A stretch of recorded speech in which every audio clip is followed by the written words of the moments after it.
shared reading in the upper grades. Some people have told me that when they think about shared reading, they think about kindergartners, first graders, second graders gathering around while the teacher reads a big book. Shared reading has far more implications than that. In fact, shared reading is very important in grades 3 through 8. I'm going to tell you all of the different aspects that make shared reading important and describe what it is. And what I've done to make this easy for you is I've come up with an acronym, and the acronym is Shared Read. We will talk about a couple of letters at a time, and then you will see these particular traits demonstrated in a classroom. So let's get started right away. Shared read. What is shared reading all about? Let's take a look at the S and the H. The S stands for strategy instruction. The most important thing when you're doing your shared reading with your upper grade students is to teach a strategy. That's the whole point of shared reading, is to teach a strategy that the student can own and apply in other contexts. So it's all about teaching skills. Cognitive and comprehension strategies. What do I use when I'm reading something to help me understand it better, to help me process it better? Now you may wonder, where do I get this list of skills? Well, different reading programs may have the skills embedded in them. For example, the Pathways program, the Pegasus 2 program, they are based on what's called the CRIS strategies. You can take CRIS trainings and learn all of these strategies. It is not my intention now to teach you every strategy, but to teach you what shared reading looks like. Then you can use your own reading program, or you can always email me and I can tell you where you can begin getting acquainted with some of these strategies. Now let's take a look. What's the second letter in shared read? The H. What does the H stand for? High energy.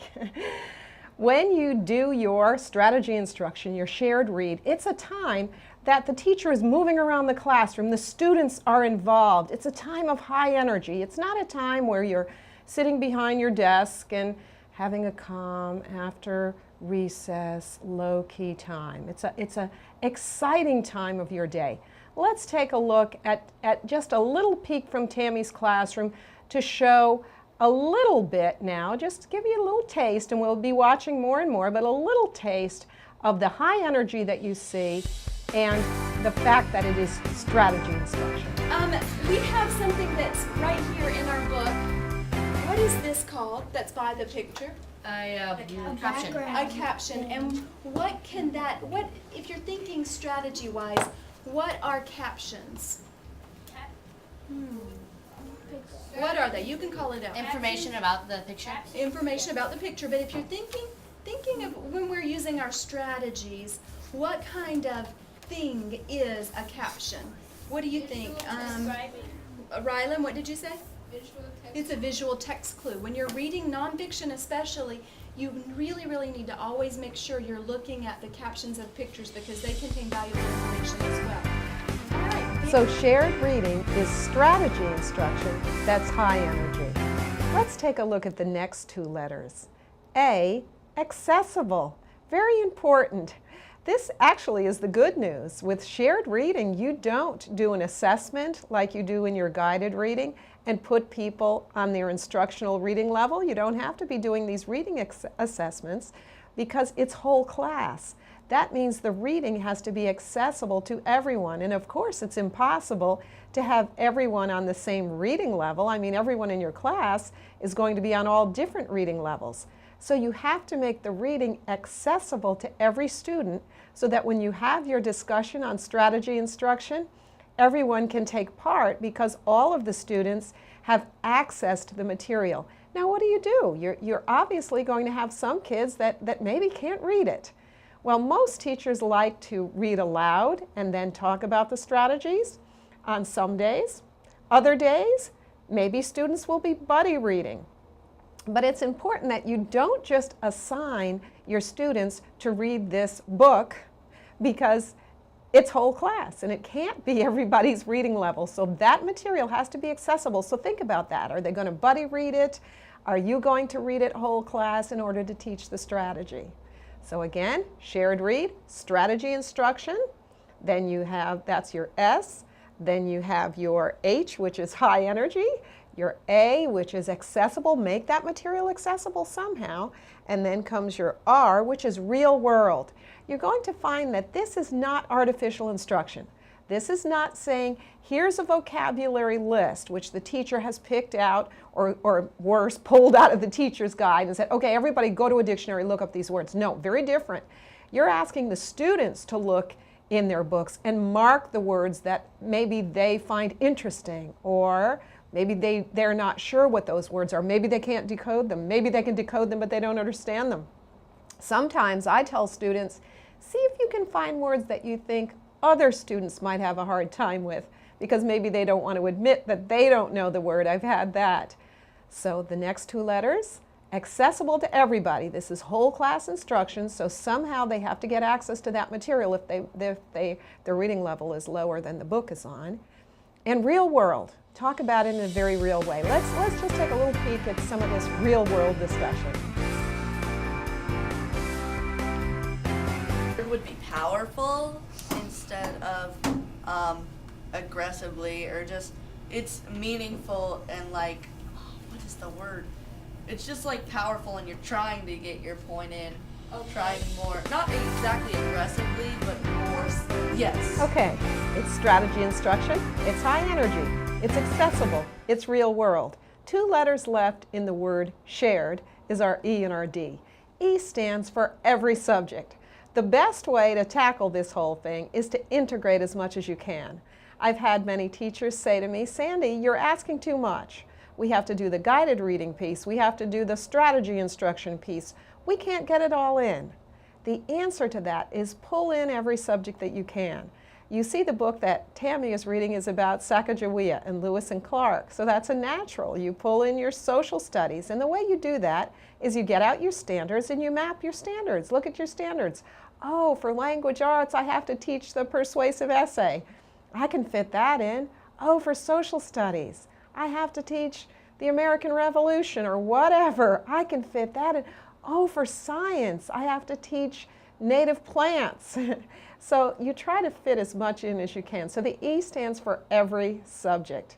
Now the D stands for direct instruction followed by guided practice and independent practice. In other words, your instructional sequence.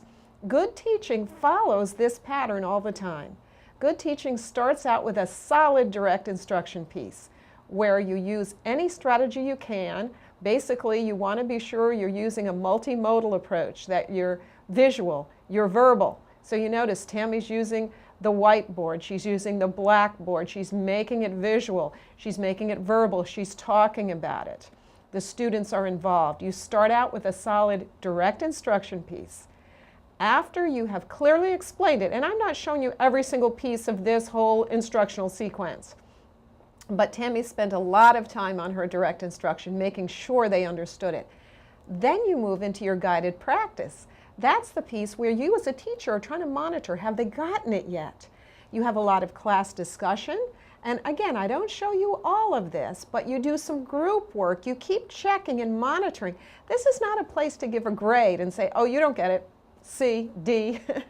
This is a place you say, oh, you don't get it. Let me make a note. You're the one I have to continue working with. Only when you are sure everyone gets it do you pull in your independent practice piece, which can be your homework, where they get a little practice on the strategy. So again, your E is for every subject. Integrate it all as much as you can. And your D is for that instructional sequence of direct instruction, guided practice, independent practice. And we'll take a little look at some of these pieces now. What I'm going to be introducing to you today is a concept that will help us in our discussions, and it's called QAR. QARs. Very good. She says question, answer. Reading. Okay, that's a good guess. Reason. Relationships we can have with people. But did you know questions and answers can have relationships too? And learning to think about the relationship between the questions that are asked and where you will find the answers can help you understand what you're reading. How would you feel if you were kidnapped from your home and sold as a slave? Can you answer that? Yes. Can you answer that if you never ever read this book Yeah. about Lewis and Clark? Yeah, you could. Yes. But with you having read the book, you might have a little bit of a deeper answer. So the author maybe has helped you in a little way by helping deepen your understanding of what that situation was like. But really, you could totally answer that. We could go over to first and second grade and they could answer that, right? Not having read the book. So that question is on my own. It's in my head. I don't have to have read the book. Do I have to have read the book to answer the question, why did Lewis and Clark hire Charbonneau on the condition that he bring Sacagawea? Yes. Could I walk over to first and second and ask them that? No. No, they've not read the book. If you've read the book, though, and the author has told you that that was a condition when they said, Charbonneau, we want you to work for us, but you have to bring Sacagawea if you want us to hire you. Having read the book, and now that you know a lot more about the things Sacagawea did, you can answer that question, but you still are going to be adding from your head what you know along with what the authors have told you, right? And that is why this type of Q-A-R is between the author and yourself. All right, we've made it through the word shared. Now we have the word read, shared, read. Just 4 more points. Let's look at the R and the E in read. The R stands for respect divergent points of view. This is very important. In this type of teaching, process is more important than product. We're not just looking for an answer key and expecting everyone to arrive at the exact same way of looking at things. We're trying to teach the students to own these strategies, to process, to think. So sometimes a student may have a little different point of view, and that's important, that's okay. What you're trying to figure out as a teacher is, do they really understand the concept? Now, if a student provides feedback that makes you think, I think they don't quite get it. They're almost there, but not quite.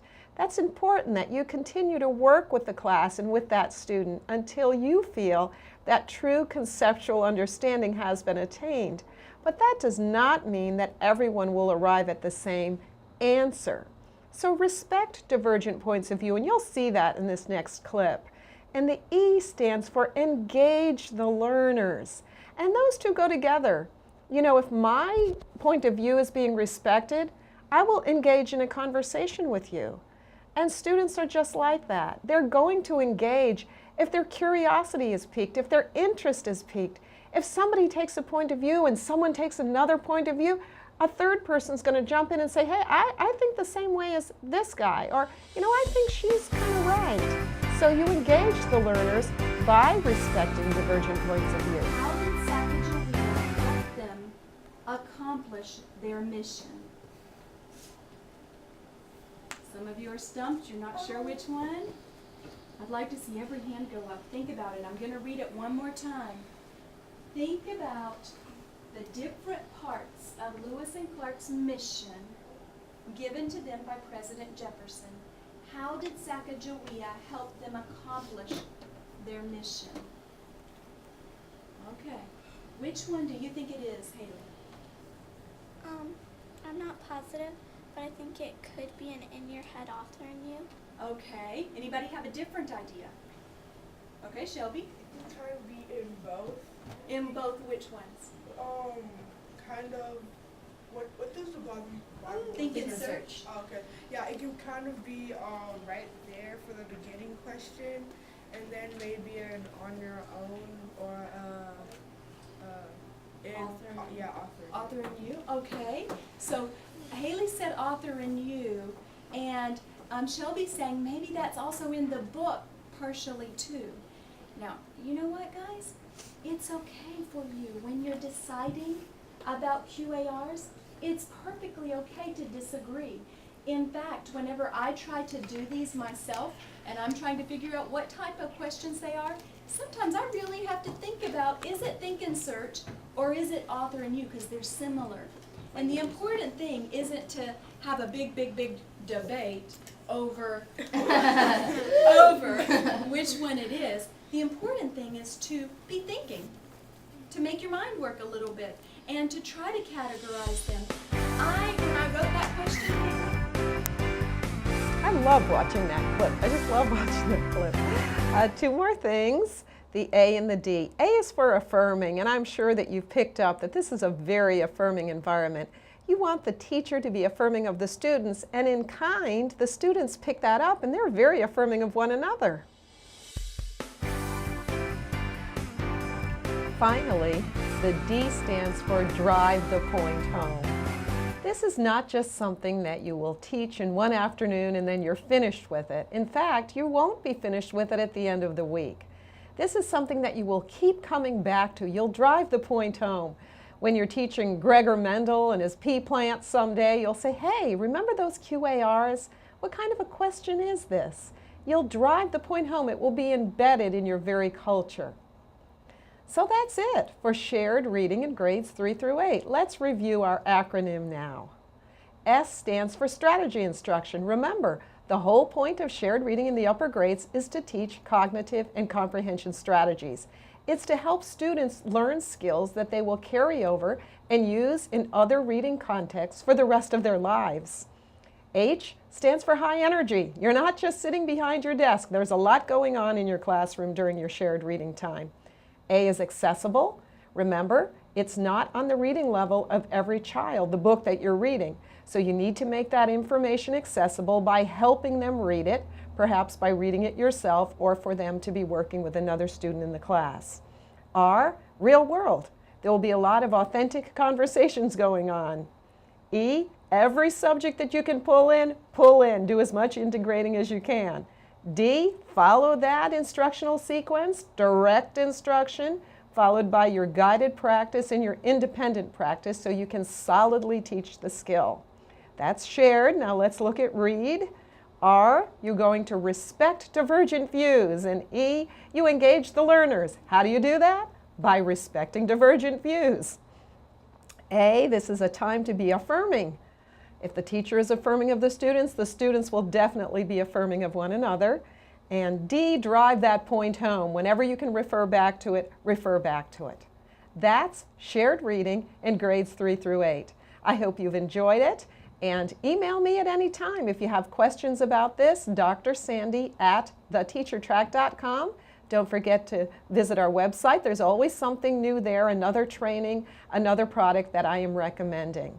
Happy teaching. Have a great afternoon.